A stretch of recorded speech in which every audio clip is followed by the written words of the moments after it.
ఏంటో కేకలు? ఝాన్సీ గొంతులో ఉందండి. ఓరి నాయనో, ఆ దరిద్రుడు ఝాన్సీని చూసి అటెంప్ట్ ఏమైనా చేసేస్తున్నాడేమో.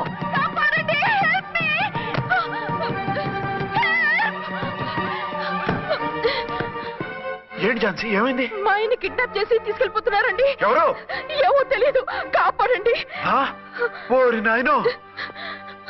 బారసాలకు ముందే ఝాన్సీ నా వైఫ్ అని ఫిక్స్ అయిపోతే సడన్ గా హస్బెండ్ అయిపోయి దాన్ని బెడ్ ఎక్కేద్దామని చూస్తున్నావురా?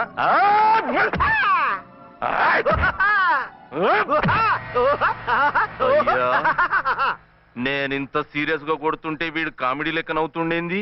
ఈడి ఏడిపే ఇలా లాఫింగ్ టైప్ లో ఉంటదేమో. ఇంకో 2 రౌండ్లు వేసుకోరా బాబు.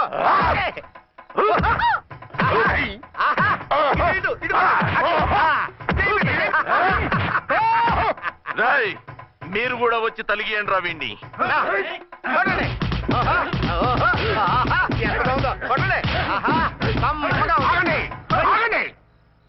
ఈడు ఎందుకు ఏడవకుండా నవ్వుతున్నాడో నాకు ఇప్పుడు అర్థమైంది. ఎందుకు?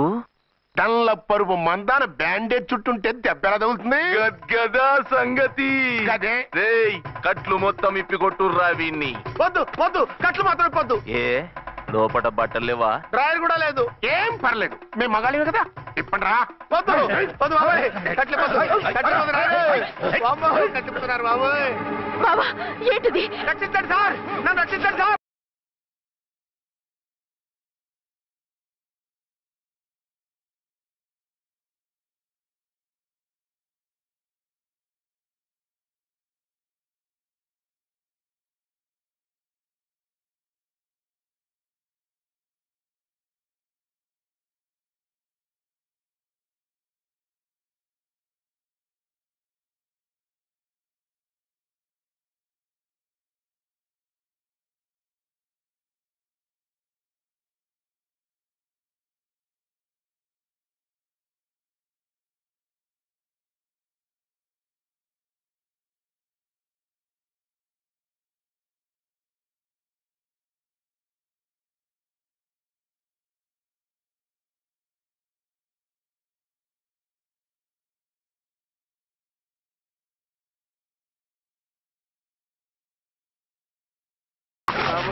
రక్షించండి సార్.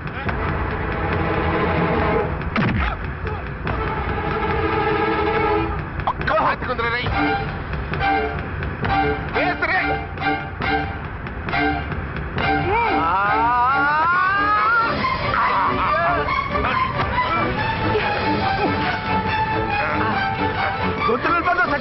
చచ్చిపోతానయ్యా. కాపాడండి సార్. సార్ త్వరగా రండి సార్. రండి సార్. అయ్యా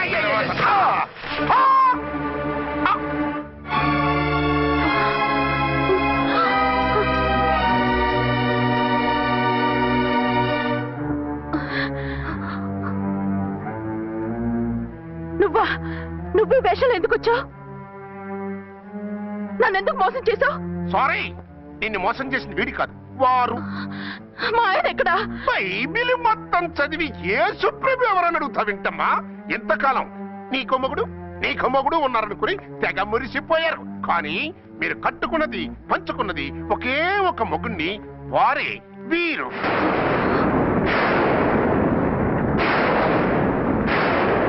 బాబు, ఆవిడ మీకేమవుతుంది? ఆవిడ మా ఆవిడే. ఆవిడ ఆవిడ మా ఆవిడే. విన్నారుగా లేడీస్? ఈ సీన్ లో ఇక మన పని అయిపోయింది. ఇప్పుడు 1 డే మ్యాచ్ మొదలవుతుంది. టాస్ వేసుకుని ఎవరు బౌలింగ్ చెయ్యాలో ఎవరు బ్యాటింగ్ చెయ్యాలో వాళ్ళే డిసైడ్ చేసుకుంటారు. మనం గ్యాలరీలో కూర్చుని మ్యాచ్ చూద్దాం. పద. ఎందుకింత మోసం చేశారు? ఎందుకింత ద్రోహం చేశారు? నేను ఎవరిని మోసం చేయలేదు, ఎవరికి ద్రోహం చేయలేదు. పాపం, విధి ఆడిన వింత నాటకంలో ఆర్టిస్ట్ అయి ఉంటాడు. చెప్పండి, ఒక పెళ్లి చేసుకుని నన్నెందుకు 2వ పెళ్లి చేసుకున్నారు? మీకు భార్యగా నేను సరిపోలేదా? ఆవేశపడకుండా నేను చెప్పేది వినండి. నువ్వు చనిపోయావు అనుకుని అందరూ కలిసి నాకు బలవంతంగా పెళ్లి చేశారు. ఆ విషయం నాకెందుకు చెప్పలేదు? పెళ్ళయిందంటే నేను చేసుకోనన్నా, చీకొడతానన్నా? నిజం దాచి పెళ్లి చేశారని నాకు మన పెళ్ళైన తర్వాత తెలిసింది. అప్పుడైనా మీరు చెప్పాలిగా, ఎందుకు చెప్పలేదు? చెప్తే నువ్వు మిమ్మల్ని వదిలేస్తానని భయపడి చెప్పలేదా? నన్ను వాడుకునే ఛాన్స్ మిస్ అవుతుందని చెప్పలేదు. Don't talk Ramesh. కొంతకాలం ఆగి చెప్తే చచ్చినట్టు పడుంటారు. ఎంచక్క ఇద్దరితోనూ సంసారం చేయొచ్చని ఆశపడ్డారా? అది కాదు అర్చన, నువ్వైనా నన్ను అర్థం చేసుకో. చచ్చిపోయాననుకుని తను చేసుకున్నారు అంటే మీ మనసులో నాకు స్థానం లేదు, నా మీద మీకు ప్రేమ లేదు. అదేం మాట అర్చన? ఎస్, నా మీద ప్రేమే ఉంటే పెళ్లి చేసుకుందామనే ఆలోచన మీకు వచ్చి ఉండేది కాదు. మరో పెళ్లి చేసుకోరు. నేను చెప్పేది విను. నన్ను ముట్టుకోకండి. ఏ రోజైతే తన మెళ్ళో తాళి కట్టారో ఆ రోజే మన బంధం తెగిపోయింది. ఆ రోజే మీ అర్చన నిజంగా చచ్చిపోయింది. ఉండండి, తనతోనే ఉండండి, తన్నే భార్యం చేసుకోండి. నాకు కావాల్సింది శీలం చెడిన మగాడు కాదు, శీలం ఉన్న మొగుడు.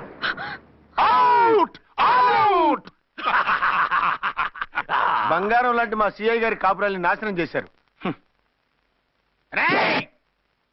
వచ్చే సినిమాలో హీరోగా పుట్టి మీ ఇద్దరి అంతు చూస్తాను. ఖబర్దార్! ఏమే అర్చన, ఏమిటి నువ్వు చేసిన పని? మాట్లాడుకో, నీకు మాట్లాడే అర్హత లేదు. నేను నీ తల్లినే. కూతురి మొగుడికి రెండో పెళ్లి చేసిన నువ్వు తల్లివా? నాకు సవతిని తెచ్చిపెట్టిన నువ్వు తల్లివా? తల్లివైతే నీ అల్లుడికి మళ్ళీ పెళ్ళెందుకు చేశావు? నువ్వు చచ్చావని అతను కుమిలిపోతుంటే చస్తాడేమని భయపడి పెళ్లి చేశానే, ఏం తప్ప? ఖచ్చితంగా తప్పే. నాకే కన్నొక్కరా కాలొక్కరా, నాలో ఏ లాభం ఉందని, ఏం తక్కువ అని రెండో పెళ్లి వాడికి రెండో పెళ్ళంగా పడి ఉండాలి. అంటే జీవితాంతం మొగుడు లేకుండా బతుకుతావా? మగతోడు లేకుండా ఉంటావా? ఏ మొగుడు లేకుండా బ్రతకలేనా? ఆడదానికైనా మొగుడు అవసరం, మగాడికి పెళ్ళ అవసరం లేదా? నేను ఇంకో మొగాడిని చేసుకుంటే అతను సహిస్తాడా, భరిస్తాడా? నోర్మై, మగాడికి ఆడదానికి పూలిగెట్టు. మగాడికి ఏమైనా కొమ్ములున్నాయా? స్పెషల్ గా పైన ఊరి పడ్డాడా? వాళ్ళు తినే ఉప్పు కారమే మేము తింటున్నాం, వాళ్ళ ఒంట్లో రక్తమే మా ఒంట్లోనే ప్రవహిస్తోంది. అది కాదమ్మా, మొగుడిని వదిలేసిన ఆడదాన్ని నీచంగా చూస్తారు, చులకన చేస్తారు. పెళ్ళాన్ని వదిలేసిన మొగుడిని గౌరవించి హారతలు పడతారా? అతను నిన్ను వదిలేయాలనుకోవడం లేదు, నిన్నే కావాలనుకుంటున్నాడు. అతను కావాలనుకుంటున్నది భార్యని కాదు, ఆడదాన్ని. అంటే దూరం చేసుకుంటావా? లేకపోతే దగ్గరే ఆత్మాభిమానం చంపుకొని కాపురం చేయమంటావా? 3 ముళ్ళు, 7 అడుగులు, 4 గోడలు, ఇవే ఆడదానికి హద్దులని పడుండమంటావా? దాని పక్కనో రాత్రి నా పక్కనో రాత్రి పడుకునే మనిషిని నా మొగుడిని అనుకోమంటావా? నేను సతినా, సవతినా, లేక సానినా? ఏ అర్థం చెప్పుకొని ఏ హోదాతో అతనితో ఉండమంటావు? పరాయి ఆడదానికి దక్కినవాడు నా మొగుడు కాదు. అంటే ఏమంటావు? ఆ మొగుడిని వద్దనుకుంటాను, విడాకులు తీసుకుంటాను.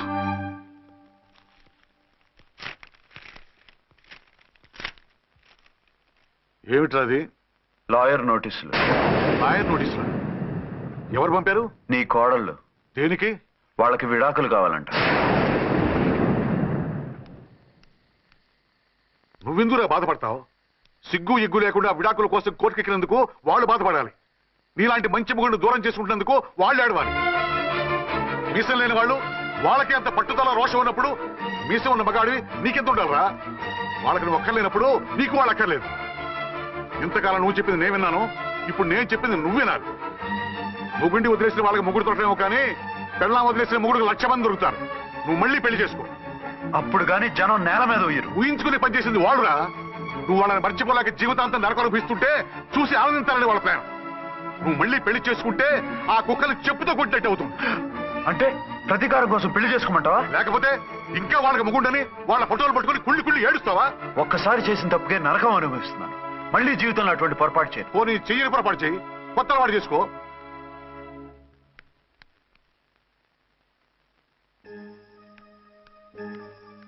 ఇదిగో నాలాగా తాగుడు అలవాటు చేసుకో. బాధల్ని బాధ్యతల్ని మర్చిపో. పెళ్ళాలు వదిలేసిన మొగుడని అవమానం పడే కంటే గౌరవంగా తాగుబోతు అనిపించుకో. అలాగే తండ్రిగా ఆనందిస్తాను. తీసుకో.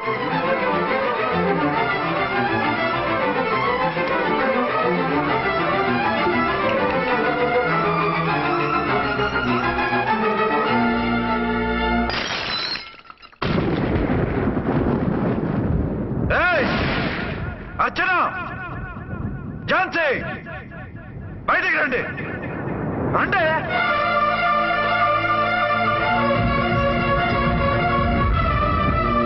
भाई और बहनों, देखो ये मेरा फर्स्ट पत्नी है, ఇది నా సెకండ్ పత్ని. ఏంటే ఆ లుక్లు? తాగొచ్చానా? నేను తాగలేదే, మీరే తాగించారు. తెగేదాకా తెచ్చారు, తాగేదాకా తీసుకొచ్చారు. నాకు విడాకులు ఇస్తారు. నాది పెళ్ళ పేకాట. ఆడినంతసేపు ఆడి మధ్యలో మిడిల్ డ్రాప్ చేయడానికి. అసలు నేను మీకేం ద్రోహం చేశాను? నువ్వు తిరిగి రాగానే on the spot first night cancel చేసుకుని నీ దగ్గర పరిగెత్తు రావడవా? ఇంకో మగాడు ఎవడైనా అయితే అలా వచ్చేస్తాడా? చెప్పను చెప్పను, ఛాలెంజ్. నువ్వు చచ్చావు అనుకుని పిచ్చి వెదవలా తయారయ్యాను. కళ్ళు పూసుకుంటే కళ్ళలోకి వస్తున్నావని కంటికి నిద్ర లేకుండా కడుపుకి తిండి లేకుండా గడిపాను. చచ్చి నీ దగ్గరగా వద్దాం అనుకున్నాను. కానీ నా కన్న తల్లిని మర్చిపోలేక తాగుడికి అలవాటు పడ్డ మా నాన్న నా జీవితంలా నీ జీవితం కాకూడదురా, భార్య లేని లోటేంటో నేను చవి చూశాను, మళ్ళీ పెళ్లి చేసుకోరా అని బలవంతం చేస్తే చచ్చి కన్న తండ్రిని ఏడిపించలేక బతికి దీన్ని పెళ్లి చేసుకున్నానే తప్ప దీని రంగు పొంగు చూసి వెర్రెత్తి కాదు. అది నేరమా, పాపమా? ఏమే ఈ ఏటి మేటి సౌత్ ఇండియన్ పతివ్రత, నీ సంగతి ఏమిటే? సెకండ్ హ్యాండ్ మొగుడు దొరికాయండి షేక్ అయిపోతున్నావా? ఇంతకు ముందు నేను ఎప్పుడైనా తాగానా? నేను తాకానా? కామం కళ్ళకెక్కి నీతో మంచం ఎక్కానా? మజా చేశానా? పెళ్ళైన తర్వాత కూడా నిన్ను పతివ్రతలా బతకనిచ్చాను కదే. నేనే దుర్మార్గుడిని అయితే, ఆడదాన్ని అవసరంతో ఏడ్చేవాడిని అయితే ఎప్పుడో ఎప్పుడో నిన్ను చెడిపోయేదాకా చెడగొట్టేవాడిని. కానీ ఎందుకు అలా చేయలేదు? ఎందుకు నీది తప్పలేదు? భార్యగా అర్చన నాలో బతికుంది కాబట్టి. నిజం చెప్పలేదు నిజం చెప్పలేదు అని చెప్పుకోవాల్సిన మేకలా గించుకుంటున్నావు. ఎందుకు చెప్పలేదో తెలుసా? నా కూతుర్ని ఎవరు చేసుకోవడం లేదు, రెండో పెళ్ళంటే వద్దంటుంది అని మా బాబు దగ్గరకు వచ్చి ఏడిస్తే నాకు అబద్ధం చెప్పి నీకు తాళి కట్టించారే. 20 ఏళ్లుగా కనీ పెంచిన నీ అబ్బే నీకు నిజం చెప్పినప్పుడు నేనెందుకు చెప్పాలి? అది బతికొచ్చిన తర్వాత మా వాళ్ళు నీకు నిజం చెప్పలేదని తెలిసింది. అప్పుడు నాకు ఇదివరకే పెళ్ళయింది, చచ్చిందనుకున్న నా పెళ్ళం తిరిగి వచ్చిందని నీకు చెప్తే గుండె పగిలి చేస్తావని నీకు చెప్పలేదే. నువ్వంటే నా ఆల్ ఇండియా పతివ్రత 9 నెలలు లంకలో ఉండొచ్చిన సీతని అగ్ని ప్రవేశం చేయమన్నాడా రాముడు? ఎవడో వెదవ కూత కుషాడిని కడుపుతో ఉన్న తన పెళ్ళాన్ని అడవిలోకి పంపించాడు అదే రాముడు, నీ ఫేవరెట్ గాడ్. నువ్వు అడ్రస్ లేకుండా 25 నెలలు ఎక్కడికో పోతే ఎక్కడున్నావు, ఏం చేశావు, ఎవరితో ఉన్నావు అని అడిగానా? లేదు. అనుమానించానా? లేదు. వాయ్? భార్య అంటే ప్రేమ, భార్య అంటే నమ్మకం, భార్య అంటే విశ్వాసం. ఆ రాముడు గ్రేటా, నీ మొగుడు గ్రేటా? చెప్పవే, చెప్పు. ఆ రాముడిని దేవుణ్ణి చేసి గుళ్ళో కూర్చోబెడితే నన్ను రాయించేసి రోడ్డు మీదకి విసిరేస్తావా? పేరుకు పెళ్ళానివే కాని నిన్ను అమ్మకన్నా ఎక్కువగా ప్రేమించానే. నువ్వు కనీసం ఆ బిడ్డకిచ్చే విలువ కూడా ఇవ్వలేదు కదే తల్లి. 2 భార్యలకి న్యాయం ఎలా చేయాలో తెలియక కుమిలిపోయాను. మీ ఇద్దరికి నిజం తెలిస్తే ఏమైపోతారో అని భయపడ్డాను. మీ కంట్లో నీళ్లు రాకూడదని మీరిద్దరూ ఏడవలసిన ఏడుపు నేనేడ్చానే. ఇంత చేస్తే మీరు నాకు విడాకులు ఇస్తారా? అసలు మీరిద్దరూ పొజిషన్లోకి రండి, రండి. నన్ను వద్దని మీరిద్దరు వదిలేస్తే వచ్చి మీ కాళ్ళ మీద పడతారనుకున్నారా? నెవర్. అవును, నన్ను వద్దనుకున్నప్పుడు నేను కట్టిన మంగళసూత్రాలు మాత్రం ఎందుకు? సేఫ్టీగా వాటిని అలాగే ఉంచుకుని మాజీ భార్యలుగా హ్యాపీగా బతుకుదాం అనుకుంటున్నారా? నో, మీకు ఆ ఛాన్స్ ఇవ్వను. తాళి ఉన్న పెళ్ళాలుగా కాదు, తాళి తెగిన భార్యల్లా, మొగుడు చచ్చిన విధవల్లా మీరు తెల్ల చీరలు కట్టుకునేట్టు చేస్తాను. విడాకులు ఇవ్వకుండా మిమ్మల్ని విడాకులు చేస్తాను. జీవితాంతం కుళ్ళి కుళ్ళి కుళ్ళి ఏడ్చేలా చేస్తాను. బాయ్. ఆగండి. ఏ, నేను చావడం కూడా నీకు ఇష్టం లేదా? మీరు బతకాలి, నిండు 100 ఏళ్ళు సుఖంగా జీవించాలి. మీ మీద ప్రేమ లేక కాదు, మీరంటే ఏంటో తెలియక కాదు. నా వల్ల మీకు ఝాన్సీకి అన్యాయం జరగకూడదని నేను మిమ్మల్ని అనుమానించాను, అవమానించాను. మీకు దూరం కావాలనుకున్నాను, విడాకులు కోరుకున్నాను. నేను మీకు భార్యనయ్యాను, మీ బిడ్డకు తల్లినయ్యాను. కొంతైనా మీతో జీవితాన్ని తృప్తిగా అనుభవించాను. కానీ ఝాన్సీ ఒక్క పసుపు తాడు తప్ప భార్యగా ఏమీ పొందలేదు. భార్యగా మీ జీవితంలో తనకి చోటివ్వండి. లేదక్క, అలా చేస్తే నువ్వు భర్తనే కాదు, బాబుకి తండ్రిని కూడా దూరం చేసిన దానివి అవుతావు. ఆయన మనస్ఫూర్తిగా ఇష్టపడి చేసుకుంది నిన్ను, ప్రేమించింది నిన్ను. ఆయన మనసులో నీకు తప్ప నాకు స్థానం లేదు. నువ్వు బలవంతంగా నన్ను భార్యని చేసినా మనిషిని సొంతం చేసుకోగలను గాని మనసును పంచుకోలేను. ఆ భార్య స్థానం ఎప్పటికీ నీదే.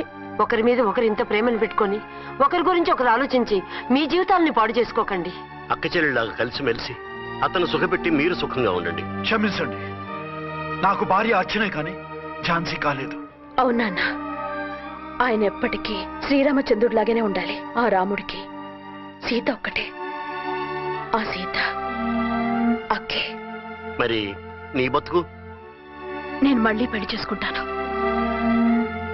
నా గురించి ఆలోచించకుండా మీరిద్దరూ సుఖంగా సంతోషంగా ఉండండి. ఈ రోజు నుంచి ఆవిడే మీ ఆవిడ.